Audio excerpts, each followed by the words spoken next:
Are you about to start a podcast or producing a podcast and tired of doing the editing yourself? We have produced over 1,000 daily shows, and the production team that I've created, they're now available to produce shows for you as well. We can do as little or as much as you need, from finding and communicating with guests, preparing introductions, to editing the audio and video. You will sound better, have a more professional presence, and be able to spend your time doing other valuable tasks on your business. Let me know you're interested by emailing me directly at whitney@lifebridgecapital.com. This is your daily real estate syndication show, and I'm your host, Whitney Sewell. Today is a highlight show that's packed with value from different guests around a specific topic. Don't forget to like and subscribe, but also go to lifebridgecapital.com where you can sign up to start investing in real estate today. I hope you enjoy the show. Our guest is Charles Seaman. Thanks for being on the show, Charles. Thank you very much for having me, Whitney. No, I'm honored to have you on the show. Charles has some great experience in a recent deal that we want to dive into and learn more about that I know listeners are going to learn a lot from as well. But a little about Charles is 14 years of commercial real estate experience in New York City, has been focusing on syndication deals since mid-2017. Recently acquired a 92-unit deal in Georgia and has underwritten approximately 200 deals during this time. Actively looking for new multifamily deals throughout the Southeast, primarily in Charlotte and Atlanta. So, I like how you talked about, during that time, you underwrote approximately 200 deals. Yes. Defining that one. And so anyway, I feel like a lot of people are, it's like, well, let's look at 5 deals. One of them has to work, So I appreciate that even being in your bio. But Charles, thank you again for your time today, and tell the listeners a little more about who you are and maybe your current focus, and let's dive into this 92-unit property. Sure, absolutely. So as Whitney alluded to, I have 14 years of experience working for a commercial investor in New York City. And while I was with him, I got to work very closely with him and do a lot of different functions, from finding deals, helping him acquire them, doing due diligence, obtaining financing, and leasing and managing them. So in that sense, I was blessed because I really had a head start, because even though I wasn't doing my own deals, I got a great learning curve ahead of time.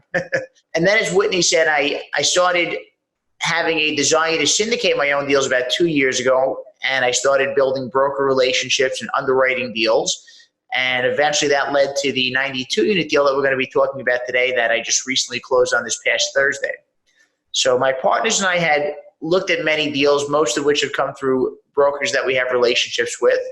And there was a lot of underwriting and a lot of deals that didn't lead to anything. So unfortunately, that's just the cost of doing business. As they say, you have to kind of, you have to pay your dues, I guess, before you get one. That's for sure. For sure. You got to be patient. Right? Yes, 100%. You know what? A lot of times it's normal that you do have to look at 100 deals before you really find one that makes sense. But with the competitive nature of where we are now in the market cycle, it's 150 to 200 with a lot of groups. Yes. So I can definitely attest to that. I've been in that range now. I'm hearing that a lot more common now. Like it used to be 100 deals. Like everybody said, well, you got, they go up the number, like you got to look at 100 deals or underwrite 100 deals before you find the one. And now more people are saying 200. And I believe that. So let's get started on this 92-unit property, Charles, and give us some background on, what were you doing to find deals, and, maybe before you even found this one, and then we'll talk about how it came about and how you found it. So almost all of our deals come through broker relationships. If we were doing smaller properties, you could probably go direct to seller in certain cases. But when you're looking at 100-unit apartment buildings, they're almost always going to be listed with a broker. So you want to have strong broker relations. And most of our deals, did come through there. We had looked at a lot of different deals, but the 92 unit actually came to us by way of the person that sponsored it. So we had a good relationship with the gentleman that sponsored it. And it was somebody that we had looked at previous deals with, and some that we submitted offers on but didn't pan out for one reason or another. And he's based in the Atlanta market, so he has a lot of good connections there. And somebody had presented this deal to him. But it wasn't the right fit for him personally, because he does 300 and 400 unit deals. So somebody just starting out probably saying, who wouldn't want a 92 unit deal? But when you're doing 300 and 400 unit deals, 92 units like a baby deal. So he thought of us because he had worked with us a couple of times, and he said, I know you're actively looking for something. Do you guys want it? So we took a look at it. The numbers made sense, and then we went forward from there. Nice. So yeah, it goes back to that relationship piece, right? I mean, this is such a relationship business, and you had already built that, somewhat of a track record, a reputation with that other sponsor, and for him to contact you all, right? 100%. Yeah, we've been working with him for about a year already, and we had a couple of deals we looked at and just kept the relationship going even when we didn't have an active deal for him, and that's what made him think of us. Nice. Yeah, you never know, do you? You never know who, where or how, these things come together. I mean, as far as the relationships and the value that you're adding to other people and how it comes back around. But so, all right. So, he connected you to this deal, and, maybe you could elaborate on a little bit, how, the underwriting process and due diligence process as well. Sure. So there's a few different things that we do. So with our underwriting, our first one is we have an underwriting template that we use that just kind of shows us where the property's at now and where it'll be when we acquire it. And then after that, if it has any potential initially, we draw it out further, usually over a 5-year schedule, so we can see what the projections will look like. And most times our goal is that we want to see something that's really going to be delivering at least a 10% cash on cash return by the time that we have our value adds implemented. So that may not be an acquisition. For somebody just starting out who's not aware of it, your value adds are going to be all the things you're going to do to increase the value of the property. And most deals, unless it's a major reposition with a lot of upgrade work, we try to implement our value adds in year one. So by the end of year one, we want our cash and cash return for the investors to be at 10%. And the annualized rate of return we look for is at least 16% because we find that that's what helps attract investors. Nice. Okay. So if it doesn't meet those numbers, you're going to move on to the next deal? Exactly. All right. So you underwrote this deal. It did come out to meeting those numbers, I assume. But tell me, what type of property, what type of neighborhood, what was the business plan here? Sure. So this is a 92-unit multifamily property. It's a C property in a C area. It's in the Stone Mountain market, which is right outside of Atlanta, about 25 to 30 minutes out of the inner loop. And the Atlanta MSA has become so strong that all of the submarkets have really benefited greatly. Stone Mountain being no exception. So the benefit to it is that we have a really strong, diverse economy with a lot of jobs. The property in the area are blue collar, but one of the benefits to it is that really twofold. So the property itself is a cardinal property, and that just refers to the type of construction. They're single-story, prefabricated buildings that were built in the 70s, 80s, and 90s by a company called Cardinal. And the benefit to them is that you get a lot of single working people and a lot of elderly retired people. So there usually aren't too many kids or teens. So overall, noise is minimal on the property, but people like them. And there's less turnover than regular properties because they have single stories, so nobody's above them. They have a little patio area in the backyard, and they have a parking spot right in front of their door. So it's almost like having your own house with just having some neighbors next to you. Nice. So that was really our plan, was to cater to workforce housing.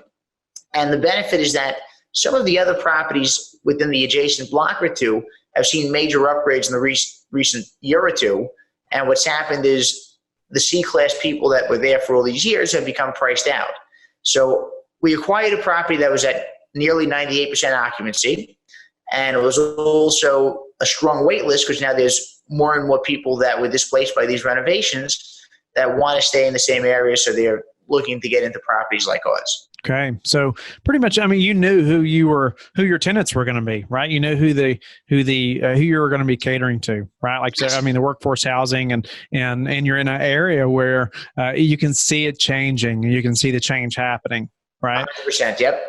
Yeah. No, that's awesome. And so, what about, what types of, are you, doing value add? Are you changing the property much? Can you elaborate on some of that? Sure. So a lot of the deals we look at are value add. This particular one is actually only value add through operational efficiency. So we do have $100,000 budgeted for CapEx for unit upgrades, but we're only doing very light upgrades and only upon turns. So we might replace the lighting fixture package that's there now with the brushed nickel package. In certain units, we may do flooring, cabinets, and countertops, but only as needed. So overall, it's really through management efficiencies. The biggest value add is in year one, we're just recapturing the loss to lease. So the previous landlord recently raised the market rents earlier this year, but only about 20 to 30% of the units are actually at market rent. So the big value add we have in year one is recapturing that loss to lease for the rest of the units as leases renew. And even in year 2, we're only using very conservative rent increases. So that way we're budgeting to be very conservative. The other value add we have is that we're able to bill back more of the water and sewer bill than the previous owner did. And also we have a washer dryer rental program. Being it's a C-class property, all of the units have washer dryer hookups, but a lot of these people probably won't be able to afford to buy their own washers and dryers. So what's going to happen is the ones who want those appliances but don't have money to buy them will have the option to rent them from us. So depending on the size of the unit, we'll rent them for either an additional $29 or $39 a month, and that's additional income that we can bank on each month. Our guest is Rodney Thompson. Thanks for being on the show, Rodney. Thank you, Whitney. Appreciate the invitation. Rodney is a husband to one woman for 35 years, a father to 6 wholesome kids, and a new grandfather to one. Well, congratulations on that. Thank you very much. Right.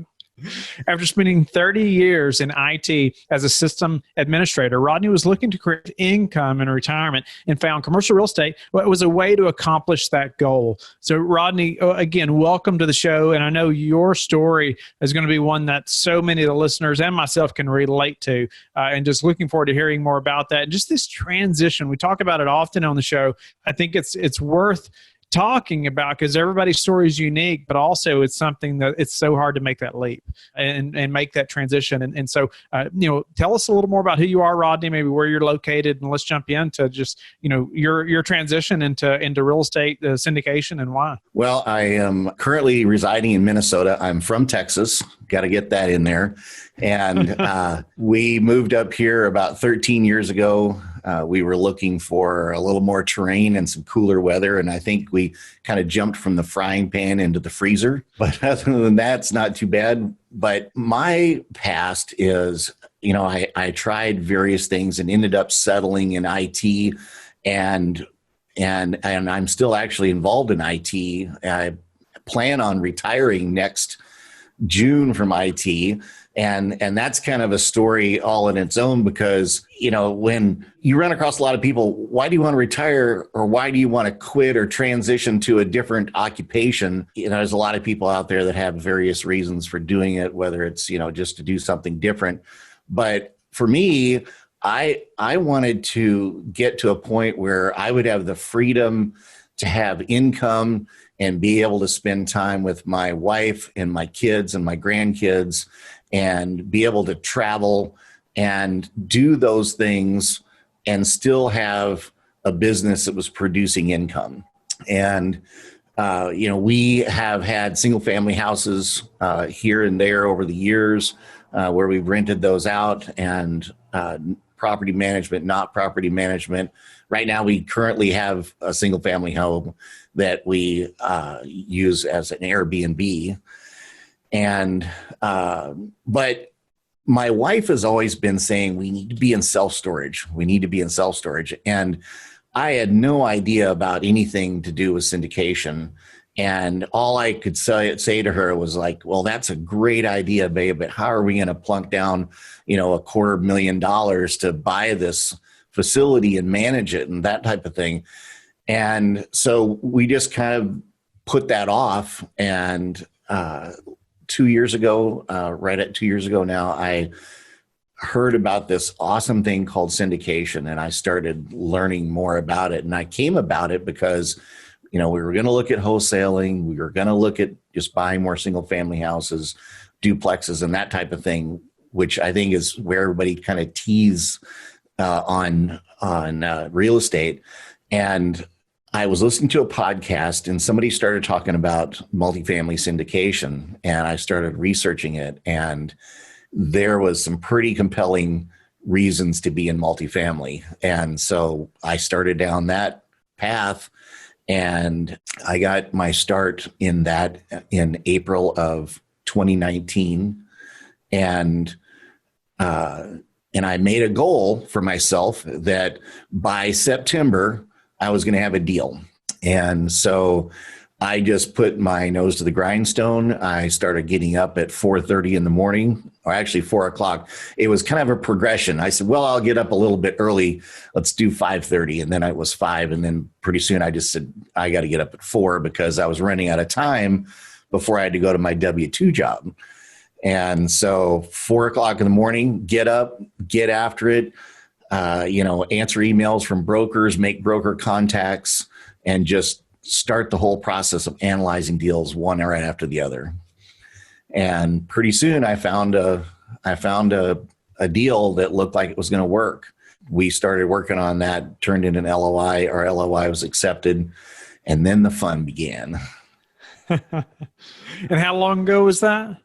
That was, we closed on that in December of 2019. Nice. Good for you. Congratulations. Thank you. There were some heated moments that I can tell you about because we had a hard close date. It was an REO property, which means it was bank owned. So they wanted to have it closed in 2019, and there were no extensions, which made it quite exciting. Tongue in cheek on that. Completely. Yeah, I would love to hear more about that. But also what I want to hear more about though right now is your thought process behind making this happen. And because it's a difficult one, and you and I briefly talked about it before the show, but just, you made the goal and you said deal by September, but all of a sudden, your daily habits, it sounded like anyway, maybe you can highlight on this, your daily habits changed to make this happen. Is that right?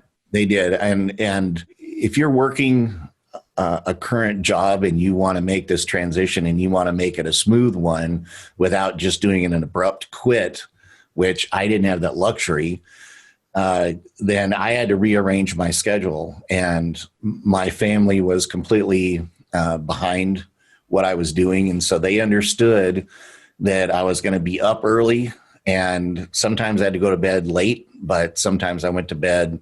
My goal was to be in bed by 9 so I could get up by 4.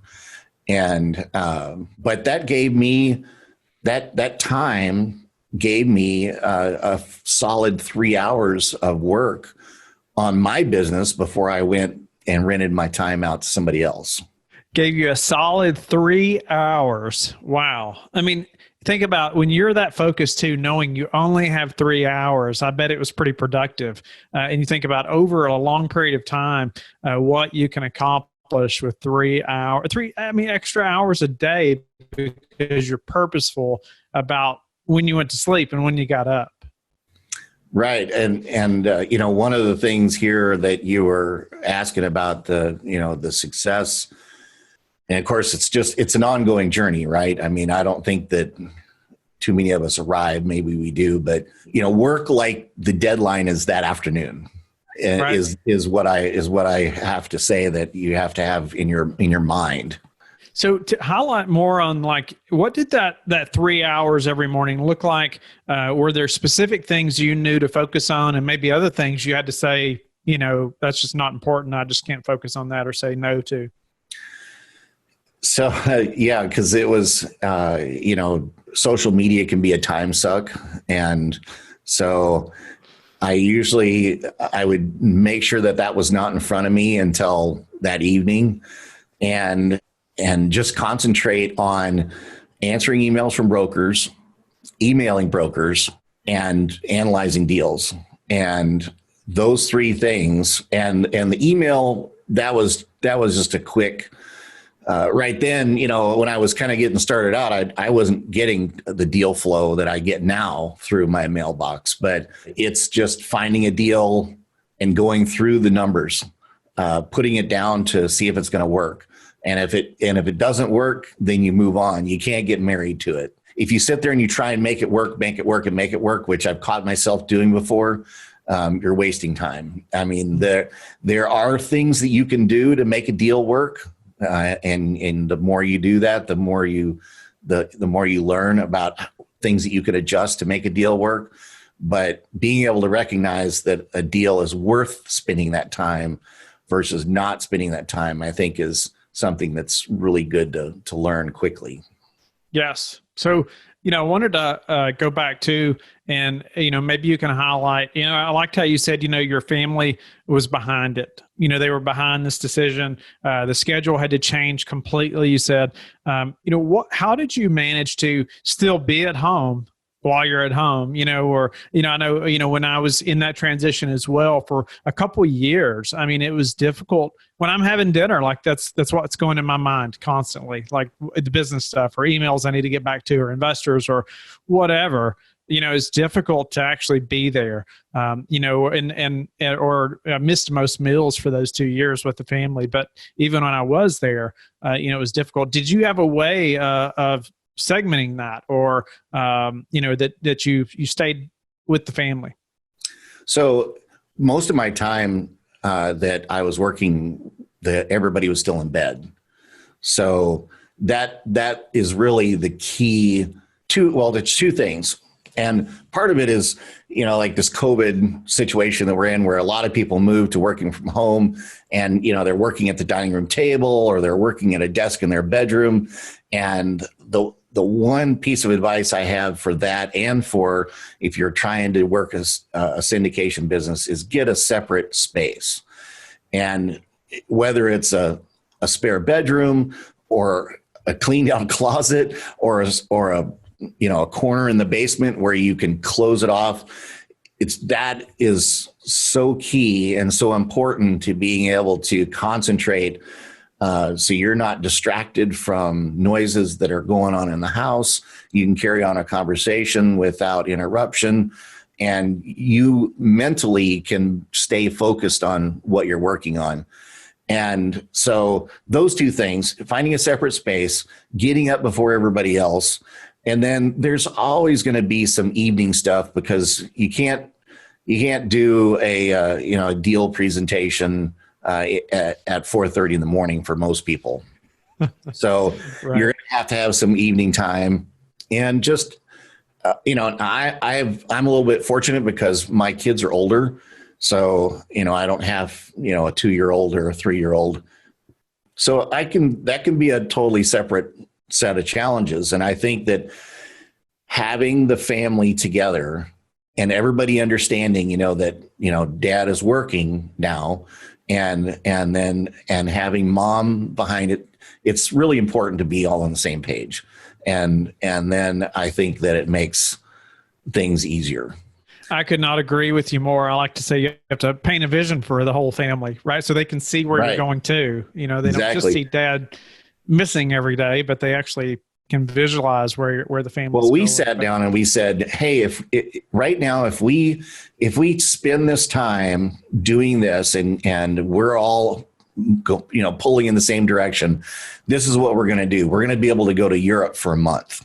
We're going to be able to get in the truck and pull the RV around the country for a month. And this is stuff that not a lot of people can do. And that got them excited. And then they understood why, I was doing what I was doing. And then in the evenings, we still had dinner unless there was some odd meeting, but I always tried to schedule the meetings around family time. So you can't just dump your family. You gotta really make sure that they're included and they understand what the end goal is. They're definitely part of the team, right? Absolutely. Yeah, no, I couldn't agree with you more with what you said about that, Rodney. And so tell me about, I know you mentioned this a little bit before we started recording as well, but, staying encouraged during that time, because it's, and you mentioned it being a lengthy process. Could you elaborate on that and just how you stayed encouraged? Because it's hard, especially after you're 6 months in or a year in or 18 months in. I mean, and it just still hasn't paid off yet. People start questioning you more, right? Are you really going to keep doing this? And, all these things, can you elaborate on what that looked like for you? Well, everybody always says, you're your own worst enemy, right? And you can be your own worst enemy, but you can be your best cheerleader too. And then having your wife be a cheerleader as well, or your spouse, or whoever is in this journey with you, if they're all pulling for you, then when you do get discouraged and you can talk about it, then, there's a lot of times where I would be discouraged and I just sit back and I think about what my end goal is, where I want to be. And that will, push the reset button on your brain a little bit. And, maybe it's putting something aside. If you're working on a deal and, it's just, you're beating your head on the wall, put it aside, work on some other aspect, whether it's your website or get on LinkedIn and do some networking on LinkedIn. Because even though that's quote unquote social media, I spend most of my time on LinkedIn, and that time is well spent, in my opinion, because I'm forging networking relationships with people out there that are not only in my industry, but not in my industry, because I have investors and things like that monitor that type of thing. And when I comment on somebody else's LinkedIn post, then all of those people see my stuff at the same time. And so there's a lot of engagement that goes on there. So that's to me is as important as doing all of the deals, because you're building your network. And then come back and work on whatever you're being frustrated with. Now, if you're just frustrated because you don't seem like you're going anywhere, that might be a bigger pep talk. But you hear a lot of people talk about the magic of the first deal, and I do think that exists. And if you can just tell yourself to get that first deal, then it's easier to talk to brokers. The deal flow increases. You gain confidence. Your knowledge will grow just by working the numbers and working in the industry and talking to people. Your confidence grows, and that really helps to energize you. It does me, at least.